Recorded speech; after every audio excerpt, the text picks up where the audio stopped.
And here we go. Farm Companion. Caught me off guard with that one. Is this the last one? I did say I was ready. This is the last one. Is it? Final Farm Companion. Is it? Of 2025. Yep. This is it? Yep. Because next week is Hunt Companion. Oh my gosh. So so our first Hunt Companion will air August 30th? I don't know. I think that's right. August 31st. Will be the 31st, yeah. Will be the first Hunt Companion. Yep. And so we'll record that next week. Wednesday. Mm-hmm. Yeah, because I'll be in North Dakota for that weekend. So this is it, guys. Last Farm Companion for the year. Farm Companion. We put out quite a few. I mean, we've been solid on every Did we do every Sunday. Week? Yep, since we ended Hunt Companion? March. I think we took a little break there. I can't remember. I don't remember either. I think it was March or something. Okay. Farm Companion every Sunday. Well, because we wrapped up, I bought a farm. Mm-hmm. We kind of converted that series to this more micro weekly, so we could be more consistent with it. I think it was a good choice. I think so too. I like that we did that. So yeah, last Farm Companion until February-ish of next year of 2026. Well, as long as we're hunting, it will be Farm Companion. It will be Hunt Companion. Sorry, I gotta get my brain right on that. Excited for that. Yeah, we gotta next time we go back. My brain knows it's right, but my body doesn't. You would think the large logo here would put us into the mindset, but I can't see that in my peripheral. Yeah, we don't look at it. So I don't even remember what the Hunt Companion logo looks like. We gotta refresh. I know. Enhance. So last Farm Companion, it is August 24th. If you're listening to this, and boy, a lot going on. From a farm side, if we're going to use this as like the last lead into the hunt season for us, I guess let's start with, the lead in for you is you're going to North Dakota. So what are you hunting there primarily? Private? Deer. Oh. Yeah. Human beings. Sorry. Like where? Yeah, well, are you hunting mostly? It's public for the most part. It is. Yeah. Okay, so the bucks that you've been sending me are mostly public. Mostly public. Yeah. Cool. Some private. Some just access through private stuff. Mm-hmm. But a lot of it, definitely majority of it. And so there's no active management up there. You're just getting on bucks coming off. Even on ag. the private, there's not. Yeah, coming off ag. Yep. Cool. Okay, so that's the setup for you next week, basically. I'm jacked, man. Yeah, it's just a fun camp, and we've had a fun. You get the text chain going with the boys ahead of time. You get the cran raisin, oatmeal cookies and stuff, and get the annual wrestling match shaping up here. Yeah. It's all coming together. I don't know. I saw Maul was like, oh, he's got other tags he's got going. Yeah, he'll be there though. he's always, he's got to make an appearance. Yeah. He wants to create some mystique around if he's going to show up or not, but I know he'll be there. Pulls the cape away. That sucker weighs like 215 right now. Wow. He said he's been putting in work. Stacking it up. I'm going to have to wrestle up. I thought he was going out to the mountains. I thought he'd be dropping. He does. He's got a Colorado tag and another one too. Yeah. He'll swing through. There you go. At least a day or two. So that'd be cool. So that's really the official kickoff for our Hunt Companion is you'll be as that drops, you'll be in North Dakota hunting. Yeah, so we'll record that one next Wednesday, right before I leave. Yep. We'll fly out on Thursday.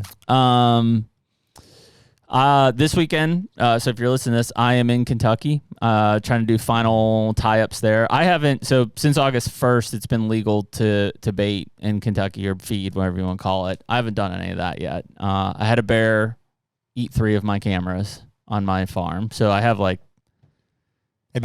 camera game is terrible this year. Really? Just really bad. What's going on? You want to talk about it? Time, I guess? I don't know. Time. Or effort. What's off about them? They're just not out, or they're in bad places, or yeah, but all of the above. I've got a pot. I've got like 10 of them that are just dead. Have been since spring. Mm-hmm. Just haven't got to them. And they're running active on the account. No, they're suspended. Oh, they're just dead and out. Okay, well that's fine. Yeah, well, dude, you got to be. That's a diligent. That's throughout the year. You got to be start collecting on the shed hunt. Dad called me the other day. He's like, "Hey, do you have a camera over so and so?" I was like, "No, I don't think so." He's like, "Well, there's one here." And I'm like, "Well, it's probably mine." It's probably mine. Yeah, I don't know. I mean, so a lot of my PA ones are just spread out, and I'll get to them in September. I've got a few running here on the mountain, but yeah, in Kentucky. Well, the bear took out 3 of my 5 on my farm. It's a piece of shit. I did finally get a good picture of him. It looks like it's not a cub, but it's probably a 1-year-old. But I didn't even get good pictures. It was just like black mall camera down. Mm-hmm. So I have like no real cameras running there. Probably just lying at the base of the tree. Oh yeah, they're just all smashing on the ground. So, yeah, I've done that. And then on the mountain farm down there, I haven't fed anything, so like there's no deer. So that's just how that works. So I'm gonna go down. I'm there if you're listening to it. I'm putting out. I'm redoing cameras. I'm putting out feed. I've got beans are down there. We had more rain there than we've had up here, but not that much. So I would assume that, my fall plots don't look great. What's going on with your Ohio cameras? You got established mineral sites on those, or are the deer just not there as much in the summer? No, they are. They are there in the summer. I think they've just really pulled off of the mineral sites because of lack of rain. I was gonna say I haven't seen that on mine, which I guess I'll stick to, but I baited those 2 spots. Yeah, so you got corn there. So I've had a lot of activity on those, but throughout the year, they're going to come to it like sooner or later. So, the trick with minerals, you got to just like have the cameras running for 2 months and you're going to get at least an inventory. Yeah. I've got, I haven't seen, the other thing in Southeast Ohio is EHD is just massacring the counties next to me now, and it's in my county. It's in Meigs on the eastern part of the county, and I'm on the western part. But I've seen some of my 4-year-olds. I have not seen either of the 5-year-olds in a week or 10 days. That's fine. Yeah, I'm not. But you've seen them. Yeah, they've been around. You got some shooters in Ohio then. Yeah, I've got 2 5-year-olds. I'm really anticipating. Well, I went into this year anticipating like, hey, I'm going to have them in the summer and I'm going to kill them early. I think last year it was because they were working on leveling that 300 acres of timber around me. And so all of those deer were just on my place or around it. Yeah. I think this year, a lot of those deer are laying in those big Forbes 2-3 foot tall fields, that were woods. It's 300 acres. Mm-hmm.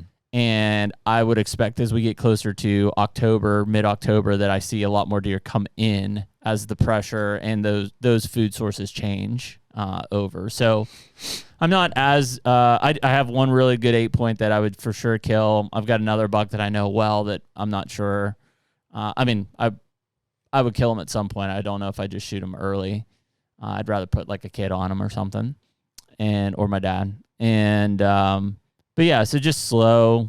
The 3 4-year-olds that I knew last year's 3-year-olds that made it through they look great. Anywhere between probably mid 40s to low 50s on all of them. So like they're studs for next year for sure. But yeah, I don't know. I don't have any corn out, and I know my neighbors are baiting hard right now, so that's a factor. I'll probably start baiting. Did you get some yet? Or are you gonna pick some up? I haven't done anything. I haven't picked any up. No. What's your plan? What are you thinking? I'll just pick some up at the co-op on the way down. Just like an as needed basis. Well, I'm gonna fill that big feeder up that we just got. Yeah. And then I have 3 other sites that I'll end up putting some in. 4 other sites that I'll just put it in. You're gonna put one of those feeders at in Ohio. Yep, and down one in Kentucky. Kentucky. Yeah, that's the plan. Just to see how it holds. Yeah, those are pretty serious. So we'll catch everybody up. We those got delivered today they came from Texas. So it's the Texas, Steers and Queers. Texas Wildlife Supply, I think the company's called it. Skip put us onto those guys. That sounds right. Yeah, and they're solid. They come fully assembled, welded together, 2,000-pound deals. So I got 2 for my farm, and you got 1 for. They're actually really, I say affordable. Like for what they are, they were $1,500. Yeah. The shipping sucks. Freight sucks. Yeah. But cost us $3,200 to ship 4 of them up here. Yeah. So yeah, but they are good. They're durable. So yeah, I'll have one of those on my Ohio place, and I'll put one in my Kentucky place, and just whether I have to feed it one time after I initially feed it up through the season, we'll see. I won't super curious to see how long they last. I bet I won't in Kentucky. I bet it'll last all season because there's just not a lot of deer there. Ohio, I would be surprised if I don't have to feed it one more time in like November or December. Me too. The hard part now is so I'm fine in Kentucky for food, just like I think your Ohio place is, because I've got beans and they did really well.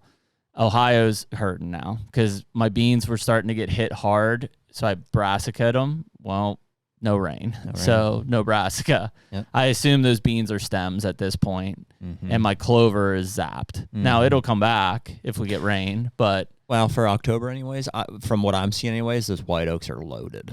Are they? I think we're gonna have a bumper acorn. See, that's the big one. Is like I don't know. It was like a lot. Like I was like, oh, I didn't even know they're supposed to be coming on this early. And wow. I was like, yeah. So in Kentucky, we have not had white oaks since 2019. Wow.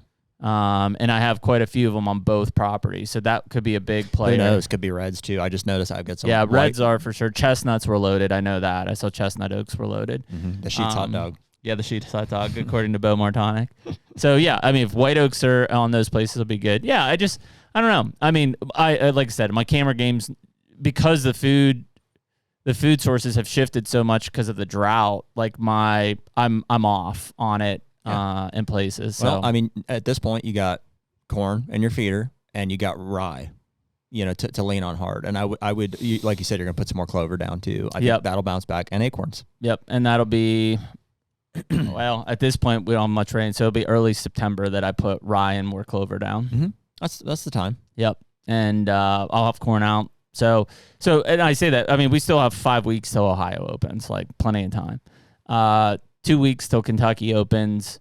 My curveball is the elk tag. So as of right now, I don't have anything that's like, I'll take the kids if they want to go, but I don't have anything that's really driving me to hunt deer in Kentucky yet.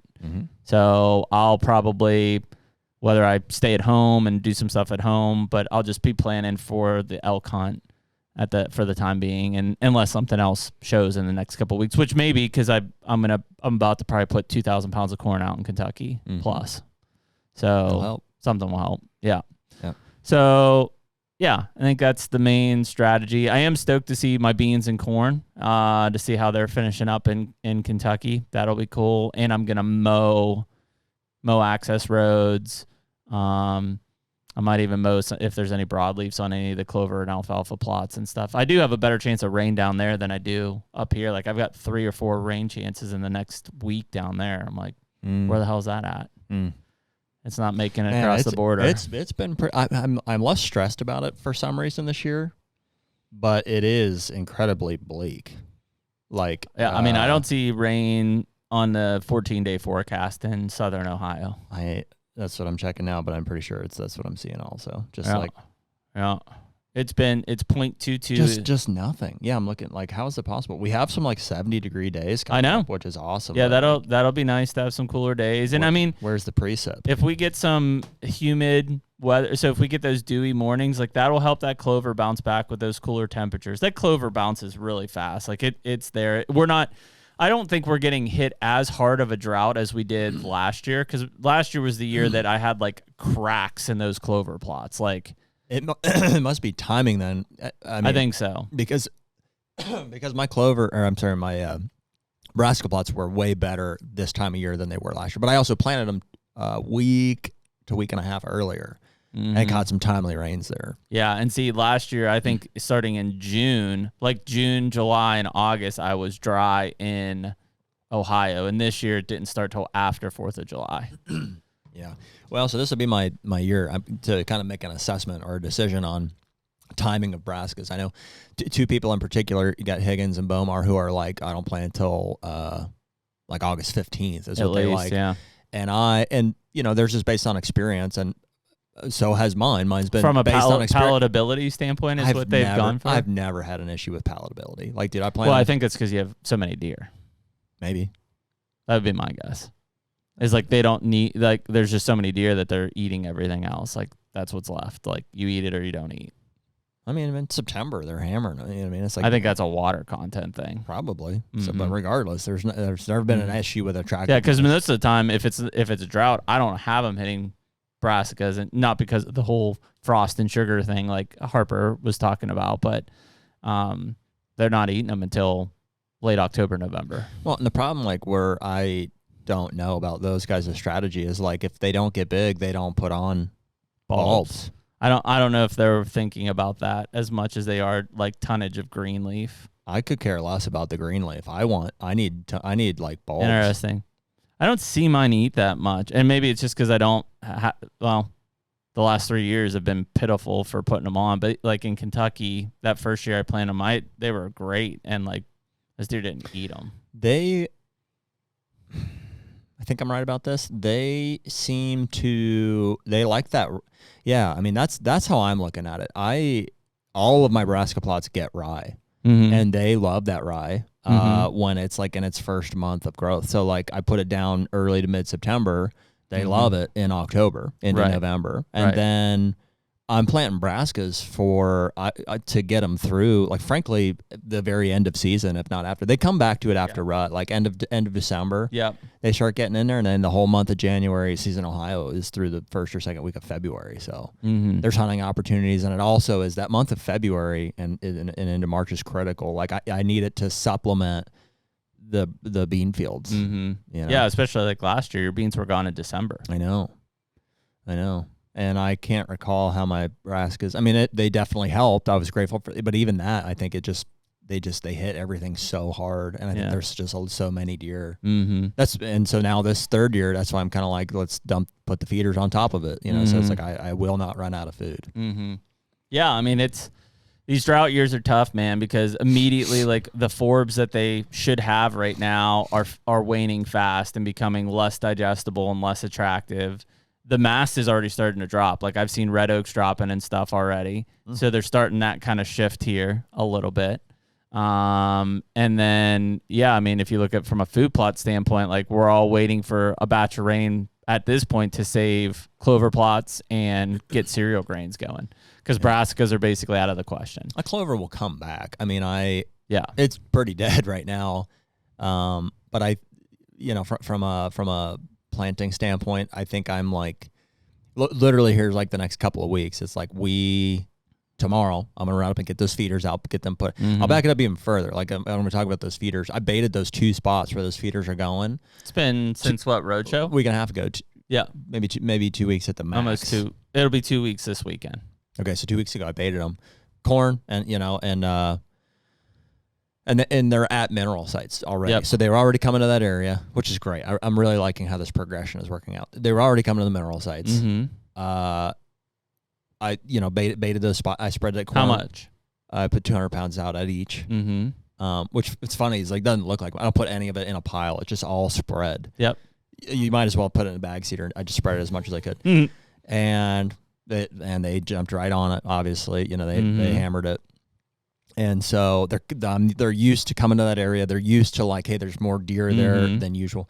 And I'm going to go and put those feeders right on them. And I'm going to fill the feeders, and I'm going to spread another 200 pounds out around it. So I expect the bucks to be a little hesitant. They're like, what is that? Large I've been structure. here. I know that, but I want to be here. There's a reason for me to be here. But they're not going to eat out of the feeders for this first 2. I wouldn't expect them to. Maybe some does check it out or whatever. But yeah, young one buck. As they work that in over the next 2-3 weeks, and that food starts to, it's like not there as much. I think for the does first, they'll start to like, they're like, well, there's a little bit in here, and yeah. So hopefully they'll take to it. But anyways, that's tomorrow. Leaving for North Dakota next Thursday, and so I think when we come back Friday, we're going to shoot a hunt companion. Assuming you're not in Kentucky, then I'm gonna go to the farm that day. That'll be the 5th, and I'm gonna put 100 pounds of rye down per acre in my Brassica plots, every one. I'm gonna put 50 pounds urea down, same thing in every one, and then I'm gonna put another 6 to 8 to 10 pounds of clover down in all of my clover plots, and depending on if we've got rain or not, I will spray them at some point too. Yep. And I think we'll be good. So yeah, hopefully get rain, because the Brassicas are they're just sitting there. Yeah, I mean that's the interesting part is like I feel a little fortunate that like they didn't get that far along when the drought hit. Like I don't know if it was, I think it was 2 years ago. Like my Brassicas look really good, and then it shut off like late August, and so they were like whatever 8, 9, 10-inch Brassicas, and then they mowed them to the ground, and they didn't have enough time to recover from there. No, yeah, right now they're like, how'd you describe it? I mean, they're like this. Yeah, they're like they're germinated, and they're going 100%. but it's not like there's not so much water content in them that the deer are like, I got to eat all of these. Yeah. Which is what, when you get to that 10 to 12 inch, like there's a lot of water content in them and they mowed them down. Yeah. So I feel like it's kind of just stagnating and like you're going to lose some. There's a tipping point too, like where the beans start to lose that moisture. So, I know. So that's not come yet, or we're right on it. Well, I think that's what happened. Like as my clover and stuff started to lose its attractiveness, probably all those deer in Ohio especially went right into that bottom and just mowed my beans. I'm sure it's looking like stems at this point. Yeah. Because I was like, like maybe there's something. I brassica'd all that, and then I'm like they're gone. They're gonna be gone. Mm-hmm. So if we catch a couple timely rains in early September, I think by the time you get to mid-October or first part of October to mid-October, you've got a chance of having 10 to 14 inch brassicas that are leafy. Your bulb growth is going to be trash. It's not going to have enough, but you'll have leafy matter and mass there to be able to complement annual clover or rye or whatever else you put into those. So that'll be the rye's a fail safe. Like it's gonna grow on anything, you know. So last year on yours, you probably want to go like 200 pounds. Oh yeah, I'll go really heavy. Last year, I ended up putting brassica and rye and some annual clover in that bottom failed bean field. Same thing. We dried out. They mowed them. It was stems. I went in brassica, rye, annual clover, dry still, and then we finally started catching those rains in September. I think from hurricanes. I remember. And when I came back, right before I killed my buck, I'm like, these plots look great. Mm-hmm. Like they were, again, there was no bulb substantial, but like it was leafy green, attractive. Those brassicas are hardy. I've got faith that I've been tempted several times to go and put more seed down, but I'm like, it's not going to do anything right now. Yeah. You've got a window there of like, from even like by the time this is airing, so September is just about to start. For the next 30 days, depending on where you're at. If you're up in like Michigan and Wisconsin and Minnesota, you got early frosts coming. But we don't. Like where we're at, it's first part of October is when the first frost comes, and they'll actively grow to that point. Dude, you know what's really confused me is I've heard people talk about replanting food plots. Like they're like, I had to replant it multiple times. Mm-hmm. I'm like, I just don't understand. Like what? Like the situations I can think of would be like, because I had one. I had brassicas one year that failed completely, like just didn't germinate, like almost like the seed was bad. I don't know why. It was like bad seed or something. Mm-hmm. So I'm like, okay, one is bad seed. Another would be if you had a complete washout, you know, it rains, wash seed rains off. Like 2-3 inches and it pushes all your seed away. But other than that, like, I don't understand why. I've had people, because they're like, well, the deer ate it all. And I'm like, okay. And they'll replant it. Like if they smoke their brassica early, they'll go in and replant their brassica on okay. I mean, I guess technically we are, and like we're just gonna go overseed it. But I mean, some of these guys are working soil again, and I would not do that. I despise working soil once in a year, let alone twice in a couple week period. Like you're just losing so much moisture. I may never do it again. You're losing so much topsoil to erosion off of that. Like, well, dude, and with small seed, like most people are planting clover and brassicas. Like you don't have to work soil. No. You just need exposed soil. Exposed soil, and you need, if there's weed competition, just nuke it the same day you put it down. Yes. And it'll just die and lay over top of it and create a little greenhouse effect, and you'll be good. Yeah. If you have a high level of thatch, that needs taken care of. But if you spray it early enough, frankly, that stuff is going to shrivel up.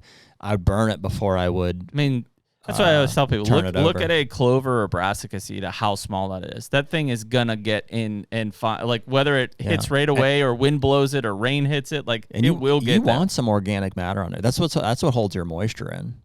Especially that's where right now, like that's what's great about like that buffalo method and stuff is that you're literally drop.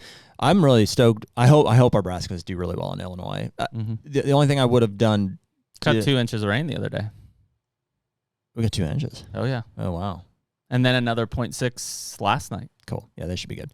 I think if I would have done anything different, I would have had a more manageable height of weed. That was gnarly. There was plenty of soil, but the amount. It's literally like, think about physically the spreading of the seed. I think is obstructed a little bit by how it gets deflected and doesn't fall evenly. How tall it is, but we sprayed it, and then like pushing a week later, I had Caden go out and mow it all. So, and that's a big deal. This stuff. not standing up, but setting on top of everything is going to, I think, hold that moisture in there. Absolutely will. I bet they're going to do really well. Yep. Yeah, I did in Kentucky. I had 2 areas that had decent clover. And so I went in and put more clover and some brassica in them. And then I sprayed the weeds out of them. And so I didn't put 2,4-D in. I just sprayed the grasses out because I'll just mow the broadleaves. And so my hope there is like I kind of just had existing cover to keep that moisture in, and that seed will find its way down, and yeah, it'll be fine. And if I want to add some rye and stuff to that here soon, I can. If not, it'll be fine. So yeah, I mean, I think there's there's plenty of time still. Cereal grains are gonna do the heavy lifting for like the 3rd year in a row, or it always you kind of rattle your brain about it and think about late season, but boy, those beans are going to be very valuable right now through September into early, like the first week or 2 of October. Like from a hunting strategy, if you can hunt like in Kentucky first week of September, or Missouri mid-September, or even Ohio last week of September, having those beans are going to be critical to early season success as your food plots are trying to do something here. Honestly, it might be the only thing that can battle the acorns dropping is having green soybeans. So yeah, it's quickly as you hear the tone, it's changing from what are we doing from a farm side to how are we going to hunt these properties, and what are we chasing and everything else that goes into it. So yeah, it'll be an eventful. September's going to be eventful. We got Nodak, we've got Kentucky, we've got Kentucky elk, and then we've got Ohio. So like it's going to get hot and heavy here in the next 4 weeks of like, dare we say it, we're in it now. It's kind of fun. It's been fun for sure. I've gotten just so many cool pictures, like in Ohio. I've got some slammer 4-year-olds. I've got a handful of 5 and 6-year-old deer too. And I'm like, we've been tossing with the idea of like, I mean, even just last year, 4-year-olds that was hit list, and we've been toiling over whether to like try to raise the bar or what's realistic. And like in the meantime, we've had property changing hands around us, kind of thing. Yep. And just things that are out of our control. And so I'm between now and then, I'm working on coming to peace with what our strategy is going to be. What I really want to do is get our guys to come out and just have a preseason get together. Yeah, like a sit down in September sometime. And I want to share all the information. Like, here's everything I know, which is not everything. There are parts of the farm that I have no cameras on, which is fun because we have a cool inventory even regardless. Right. And I think I just want to make it more of a group decision than it's been stressing me out to try to like make a decision and tell people here's what we're going to do. Even though I think they would respect that. It's just, then when it doesn't go the way that we hope it will, then it's my fault. So, yeah. Well, and the expectation too of like, where you're at now, like things are going to change. Like deer are going to separate. Maybe deer come in, deer are going to leave. Yes, like they will, but I do have an expectation based on what a lot of these deer did last year. Yeah. You know what I mean? A lot of them I know, so I'm like, if he does anything similar to what he did last year, I was like, here's kind of where he'll be. Yeah, here's where he'll be. Yeah. Yeah, no, I think that's a good way to look at it. I mean, the dynamic changing around your farm inevitably plays a big role in like, you're going to have to change your strategy here. What was having good access and fairly decent control over 2,500 acres has cut that more than half and probably added double the hunting pressure. And so like realistically, you've got to pivot with that. And yeah, it'll be, and who knows what this season, maybe it won't be as much hunting pressure as you think. Maybe it'll be more, maybe they won't bait, maybe they will bait. Like you just don't know until you get into it. But I think having a group decision to at least be open and discuss it and make sure that everybody has like an enjoyable season. Because the last thing is like, it's just, if it's stressful, like it's just going to ruin everything. Yeah, exactly. So yeah. And I mean, that's coming up obviously, last weekend in September is opening weekend for Ohio, 27th or 28th. So, and who knows? I'm like, there's no clear, I mean, I guess there is. That 1 4-year-old is the one that we've been like really toiling over, just because he's like he scores but I'm like, do I make a decision that he's a number 1 target and just really make a concerted? I don't generally on that farm, for whatever reason, like maybe we just haven't had the deer to do it. There's no clear standouts. I'm like, sure, it's more of a spots thing. I'm like, oh, he's over there, this one's over here. Yeah. So, and so even for myself, I'm like, am I committed to never shooting 4-year-olds again? I'm like, I don't know. On that farm, that might mean you never shoot deer again. Right.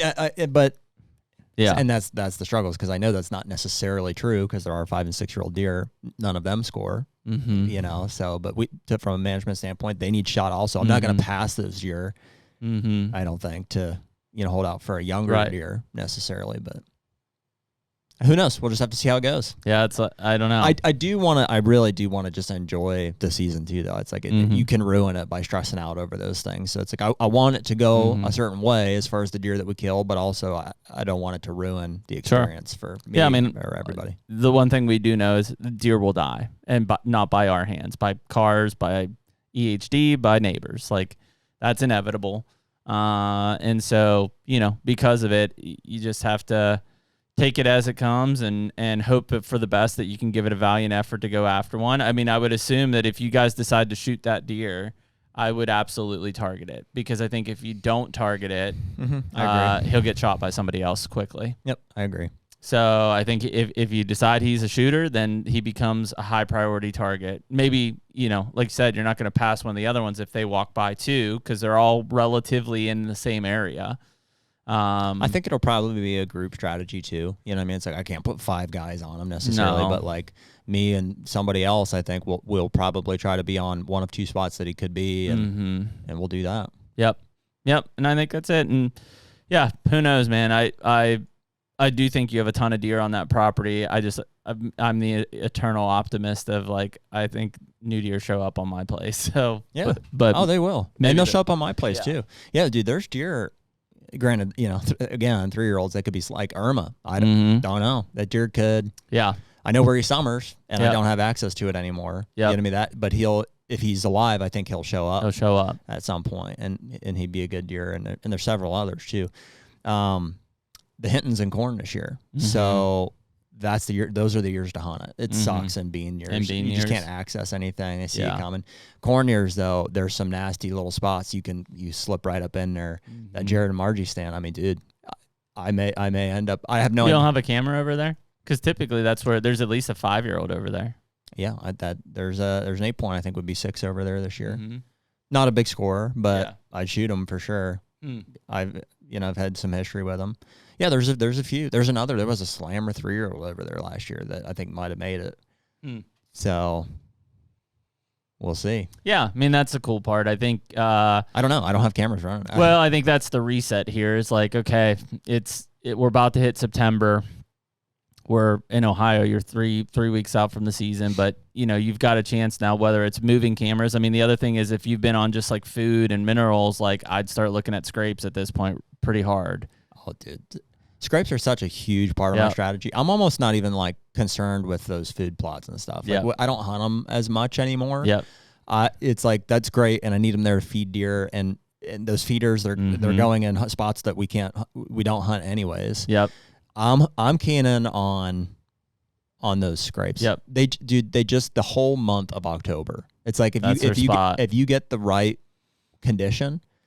You know what I mean? Frankly, rain, if you get some rain, they're coming to crush it. Before or after, morning or evening. You know what I mean? It's like you can catch them on those satellite spots. They're just, that's how they communicate. They're so deadly. Yep. No, so I think that's a big one to start looking at. In fact, I'll probably end up moving a bunch of mine here this weekend to those. And To elaborate on that really quickly, it's not because of the scrape that spot is deadly. It's because of the location. The scrape puts them where you want them, but it's got to be in a location where they're going to be coming back or coming through. They can't refuse not to check them and work them when they're in the right location. Yeah, and that's what makes them good scrapes to begin with for inventorying for cameras and stuff, but also for hunting standpoints. And what it is access. Yeah, and if you've been listening to what we've been talking about this summer, if you do have them on some of these community scrapes that you've used from past, you're going to start seeing those bucks doing more scrape activity here in September. Dude, that's exactly right. So like there's that big 4-year-old right now is just like, I'm not getting him on those scrapes for whatever reason. He's He's just not like he's not doing that. But I know he's right there because he's hitting that corn pile down in the bottom, and he's going to. And so I'm confident that later this month, the closer you start pushing towards season, he's gonna start doing that thing. As soon as he comes out of velvet, right now that testosterone is already starting to scorch higher and higher, and so as soon as he comes out of velvet and that competition starts and they start to break up, they will use those for hierarchical like community separation, and that's a big piece of it right now. Is like, if you got an area where you're like, man, I've got 3 5-year-olds and 2 4-year-olds and 5 3-year-olds, and it's like that's not going to keep happening, right? They're about to communicate and say, you stay, you go, you stay, you two are out. Like that's the separation that's going to happen here, and that's why you get new bucks showing up, or they shift areas or whatever it is, as well as the food changes. So. That said, I'm hopeful that we're holding more now than we have in past summers. And our fall habitat, I think, is better than it ever has been. I also have a more diversity of food plots and food plot locations. So I think our carrying capacity is increasing. So I'll be interested to see what we can hold this year. Maybe we'll wrap up with this. Are you, being the conditions we're in, are you somewhat surprised with the not as insane use of the water holes? The one I would say yes. The other one, no. I've got one on original clover and it's pretty dead, but I shouldn't even put the camera there because it's corn. It's in corn. Yeah. So they're just not there. They're not, it's not a summer food source for them. So, I mean, they're probably just drinking out of something else somewhere where there's summer food. So that one doesn't surprise me as much. The one on our bean field, a little bit.